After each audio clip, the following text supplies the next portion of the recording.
our children is very excited here at Apex 1. It's because of this school supplies that our city rendered to us through the leadership of our beloved Mayor Greg Zacaya. Right now is our grade 1 students.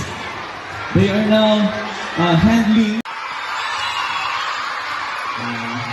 Grabe, ito nga naging ang ating Sir Greg. Grabe, kapalangga agad sa amon yung school.